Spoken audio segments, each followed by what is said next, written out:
Hello and welcome to channel. आज हम शुरू करेंगे टेंस पार्ट 3। इसमें हमने आपको बताया था किसी भी टेंस का अनुवाद करने के लिए हम लोग जो रूल लगाते हैं वो है सना और कसना। सना सिंपल सेंटेंसेस में यानी अफॉर्मेटिव और निगेटिव सेंटेंसेस में हम लोग सना लगाते हैं, और इंट्रोगेटिव निगेटिव सेंटेंसेस में हम लोग जो है कसना लगाते हैं। देखिए सना का मतलब फिर से समझ लीजिए अच्छे से। सना का मतलब क्या होता है? सना इन द सेंस ऑफ हम लोग सब्जेक्ट, ऑक्सिलरी वर्ब, नॉट और एक्शन होता है, लेकिन हम क्या करते हैं इसको शुरू वाला, अंत वाला, नहीं और अंत से पहले वाला कर देते हैं। और कसना का मतलब होता है question word, auxiliary verb, subject, not, action. लेकिन इसको हम क्या कर देंगे? क्वेश्चन वर्ड कर देंगे, अंत वाला, शुरू वाला, नहीं और अंत से पहले वाला। अंत वाले से मतलब हमारा है ता है, ती है, रहा है, रही है, चुका है, चुकी है। और अंत से पहले वाले से मतलब है जो रहा है, रही है जस्ट पहले लिखा हो, अर्थात वर्ब जो मेन वर्ब है उसकी अंग्रेजी बनाते हैं। तो देखिए इसमें सबसे इंपॉर्टेंट टेंस जो है आपका प्रेजेंट इंडेफिनिट टेंस और पास्ट इंडेफिनिट टेंस है। यही अगर समझ में आ गया तो हम सारे टेंस को इन फॉर्मूले की सहायता से बड़े आसानी से बना सकते हैं। तो प्रेजेंट इंडेफिनिट टेंस में दिक्कत क्या होती है? प्रेजेंट इंडेफिनिट टेंस में दिक्कत ये होती है कि इसके साधारण वाक्यों में हेल्पिंग वर्ब नहीं लगती है। कभी यस लगता है, कभी ईएस लगता है। तो हम इसी पर पहले देखेंगे कब हेल्पिंग वर्ब नहीं लगती है। तो देखिए प्रेजेंट इंडेफिनिट टेंस के ऐसे सेंटेंसेस जो या तो अफर्मेटिव हो या जिनमें कभी नहीं या कौन शब्द लिखा है, यानी ऐसे वाक्य जिनमें कभी नहीं या कौन लिखा हो या अफर्मेटिव सेंटेंसेस हो, वहां पे हम ता है, ती है, ते है की अंग्रेजी नहीं बनाएंगे। और जब अंग्रेजी नहीं बनाएंगे तो हम वहां पे कभी यस और कभी यस लगाएंगे। तो अब प्रश्न ये उठता है यस यस क्या हमेशा लगेगा? नहीं, थर्ड पर्सन के सिंगुलर नंबर के साथ। थर्ड पर्सन का सिंगुलर नंबर मतलब वह या किसी का नाम आ गया तो वहां पे हम जो है यस या यस लगाते हैं। जैसे हमको एक एग्जाम्पल दिया गया है, वह पतंग उड़ाता है। वह पतंग उड़ाता है।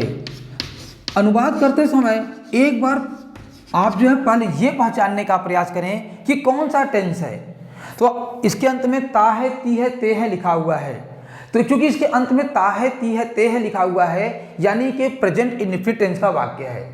इसके बाद हम ये देखेंगे ये साधारण वाक्य है, नकारात्मक वाक्य है, प्रश्नवाचक है या प्रश्नवाचक नकारात्मक है। तो ये साधारण वाक्य है, यानी एक अफर्मेटिव सेंटेंस है। अगर ये अफर्मेटिव सेंटेंस है तो हम क्या करेंगे? पहले शुरू की बनाएंगे, फिर अंत वाले की बनाएंगे, फिर नहीं और फिर अंत से पहले वाले की। यानी जो हम फॉर्मूला यहाँ लगाएंगे वो है हमारा सना या सा कहते हैं, सना लगा देते हैं। चलिए तो अब चूंकि अंत में क्या लिखा है? ता है, ती है, ते है लिखा हुआ है और ये एक अफॉर्मेटिव सेंटेंस है, इसलिए अंत वाले की अंग्रेजी नहीं बनेगी। जब अंत वाले की अंग्रेजी नहीं बनेगी तो हमें ये देखना होगा कि जो सब्जेक्ट लिखा है अगर वो थर्ड पर्सन का सिंगुलर नंबर है, यानी वह या किसी का नाम लिखा है, तो हम यस या यस लगा देंगे। जैसे यहाँ पे देखिए लिखा है वह थर्ड पर्सन का सिंगुलर नंबर है, तो हम लोग क्या लिखेंगे? पहले शुरू वाले की अंग्रेजी, शुरू में क्या लिखा है? ही। फिर अंत वाले की नहीं बनेगी, नॉट है ही नहीं लिखा है इसलिए नॉट नहीं बनेगा। अंत से पहले वाला, अंत से पहले लिखा है उड़ाना, और उड़ाने की अंग्रेजी होती है फ्लाई। और फ्लाई में जब यस या यस लगाएंगे तो ये हो जाएगा फ्लाइज। फ्लाइज।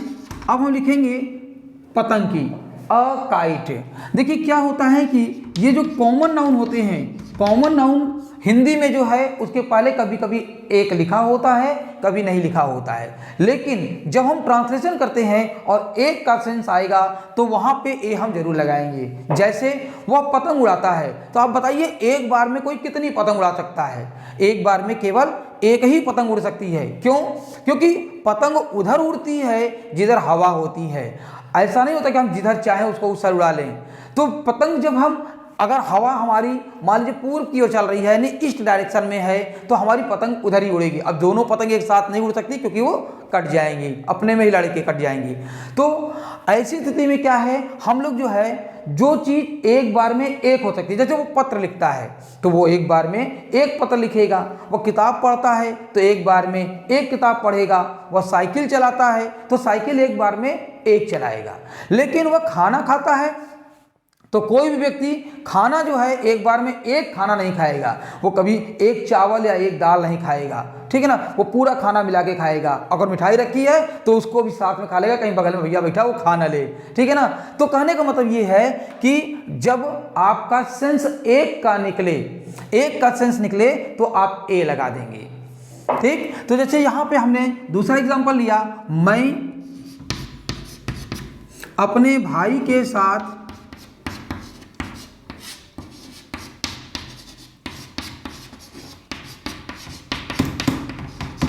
स्कूल जाता हूं।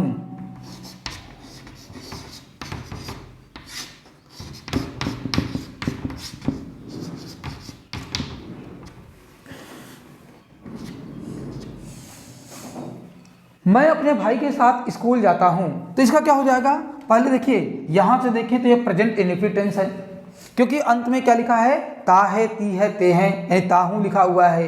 अब हम ये देख रहे हैं कि ये साधारण वाक्य है, साधारण वाक्य है तो हम लगाएंगे सना, सना है क्योंकि साधारण वाक्य है इसलिए अंत वाले की अंग्रेजी यानी कि ताहू की अंग्रेजी नहीं बनेगी। अब नहीं बनेगी तो यस एस लगाना पड़ता है। अब हम देखेंगे कि जो सब्जेक्ट है वो फर्स्ट पर्सन है या थर्ड पर्सन है, तो हम यहाँ देख रहे हैं कि जो सब्जेक्ट है हमारा फर्स्ट पर्सन का है, क्योंकि सब्जेक्ट फर्स्ट पर्सन का है इसलिए जो है हम यस या यस भी नहीं लगाएंगे, यानी कि हम शुरू की अंग्रेजी बनाएंगे, अंत की नहीं बनेगी, एन की बननी नहीं है, नॉट बनेगी नहीं, अंत से पहले वाले पे आ जाएंगे और फिर उसके पीछे बनाते चलाएंगे। यानी कुल मिला के जो साधारण वाक्य होते हैं उनका अनुवाद बनाते समय हम करते हैं, यानी ट्रांसलेशन करते समय हम पहले शुरू को बनाएंगे और फिर पीछे से बनाते चले जाएंगे। यहाँ पे हमको दिया गया है ताहू, क्योंकि अंत में लिखा हुआ है ताहू, अतः यह जो है हमारा प्रेजेंट इंडेफिनिट टेंस का वाक्य हो गया। और प्रेजेंट इंडेफिनिट का ये एक सिंपल सेंटेंस यानी अफर्मेटिव सेंटेंस है, इसलिए हम लोग यहाँ लगाएंगे सना, यानी कि हम पहले शुरू की अंग्रेजी बनाएंगे फिर अंत वाले की बनाएंगे। क्योंकि यहाँ पे ता है, ती है लिखा हुआ है और साधारण वाक्य है तो अंत वाले की बनेगी नहीं, नॉट लिखा नहीं है इसलिए नहीं बनेगी, नहीं की भी नहीं बनेगी। अब हम देखेंगे अंत से पहले वाले की अंग्रेजी बनेगी।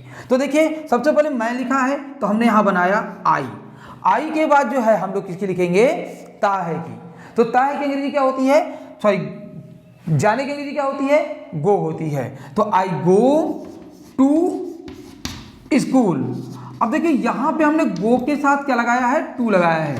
तो गो के साथ हमेशा टू नहीं लगता है, कभी कभी फॉर भी लगता है।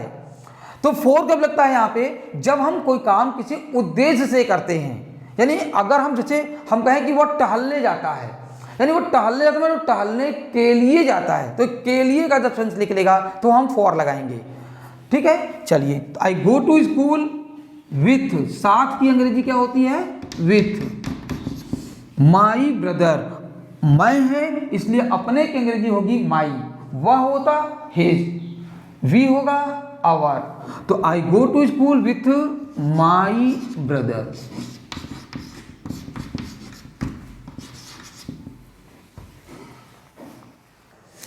यहां पे हमारा जो है वह, अब यहां पे जो फॉर्मूला लगाएंगे वो है क्या, हमारा सना है। तो सना से बनाएंगे तो देखिए सना से हमारा पहले शुरू का बनेगा, फिर अंत की बनेगी नहीं क्योंकि यहाँ पे कभी नहीं लिखा हुआ है, अंत वाले की नहीं बनाएंगे।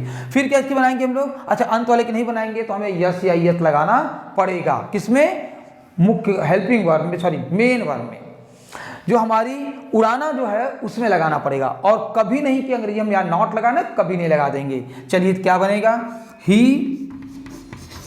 अंत वाले की नहीं बनेगी, नहीं की हो गई नेवर।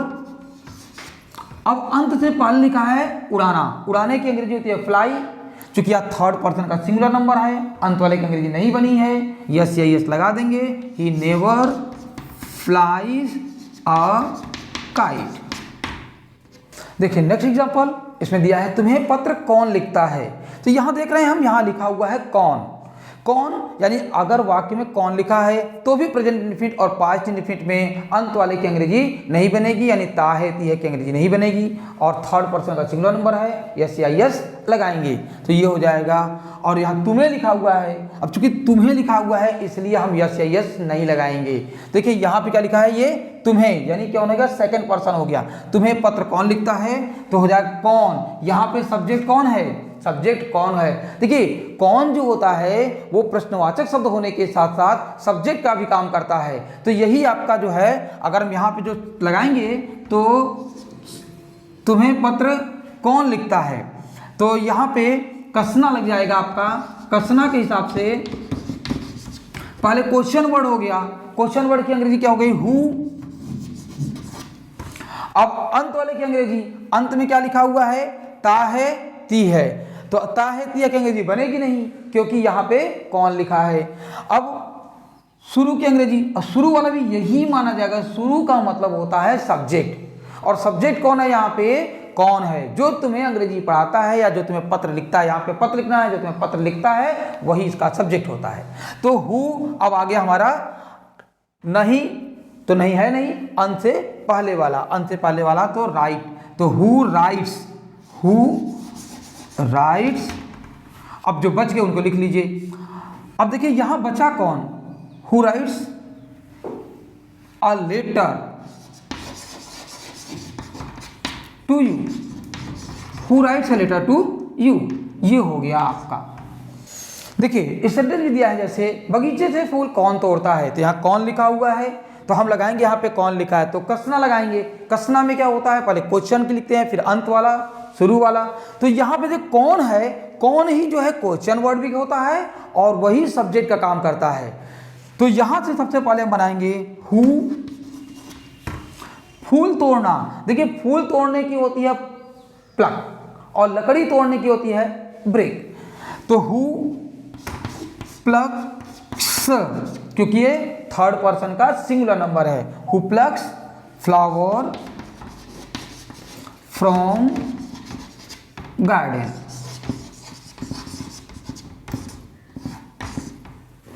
ये हो गया आपका। यानी ये अफर्मेटिव सेंटेंसेस और आपके जो है ऐसे सेंटेंसेस जिसमें कौन या कभी नहीं लिखा हो उनके ट्रांसलेशन हम इस तरह से करते हैं। इसमें बस यही ध्यान देना होता है कि अफर्मेटिव सेंटेंसेस कभी नहीं और कौन वाले सेंटेंसेस में अंत वाले की अंग्रेजी नहीं बनेगी, यानी ता है ती है ते हैं। इसी तरह से पास्ट इंडेफिनिट में भी ता था ती थी ते थे की अंग्रेजी नहीं बनेगी। बस यही अगर आप समझ जाते हैं तो उसके बाद हमारा जो फॉर्मूला है वो बिल्कुल इजी कर देगा ट्रांसलेशन को।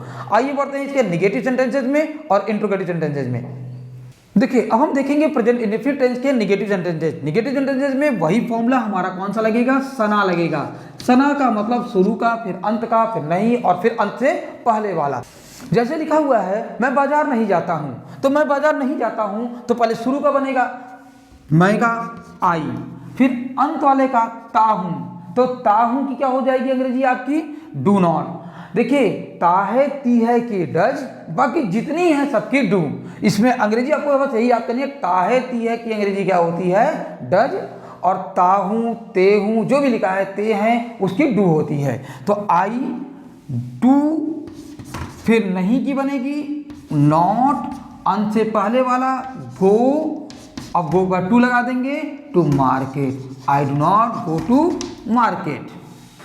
देखिए नेक्स्ट एग्जांपल, इसमें लिखा है वे गाना नहीं गाते हैं, तो ये हो जाएगा दे शुरू वाले की अंत वाले की, तो ते हैं की अंग्रेजी क्या होती है डू, नहीं की नॉट और अंत से पहले वाला सिंग, फिर जो बच गया वो लिख दीजिए a song, they do not sing a song. Next example में देखिए जैसे दिया है मैं स्कूल नहीं जाता हूं, तो इसका हो जाएगा पहले शुरू वाले की आई, अंत वाले की ताहूं का हो जाएगा डू, नहीं की नॉट, अंत से पहले वाला go to school, I do not go to school.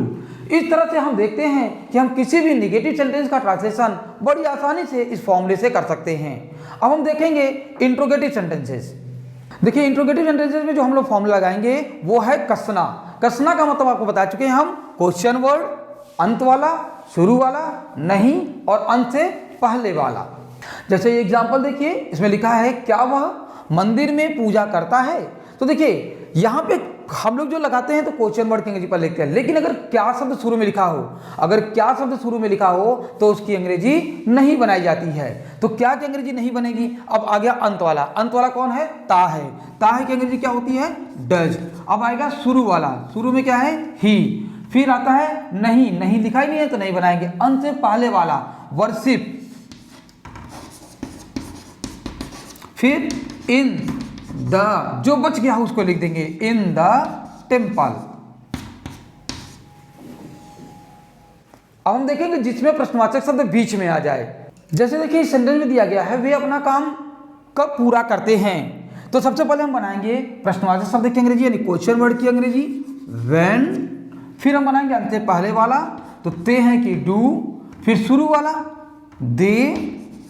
फिर अंत से पहले वाले नॉट की अंग्रेजी बनाएंगे और फिर अंत से पहले, नॉट है नहीं, अंत से पहले वाला करने की कंप्लीट।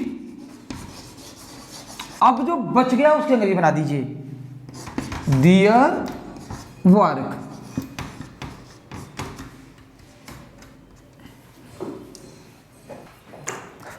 अब हम शुरू करेंगे अपना interrogative negative sentences. Interrogative negative sentences में भी हम लोग क्या लगाते हैं? कसना लगाते हैं।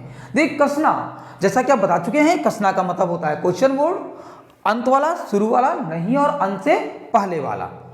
जैसे इस वाक्य में दिया गया है वे अपना काम पूरा क्यों नहीं करते हैं। देखिए पहले बनाएंगे हम क्वेश्चन वर्ड की। क्वेश्चन वर्ड क्या लिखा है? क्यों। क्यों की अंग्रेजी होती है वाई। फिर अंत वाले की, अंत में है ते हैं, ते हैं की अंग्रेजी क्या बताए थे? डू। फिर आ गया शुरू वाला, तो शुरू वाले की वाई डू दे। अब आ गया नॉट की अंग्रेजी नॉट। फिर अंत से पहले वाला कंप्लीट, अंत ये है, पहले वाला ये कंप्लीट। फिर अपना काम दियर वर्क।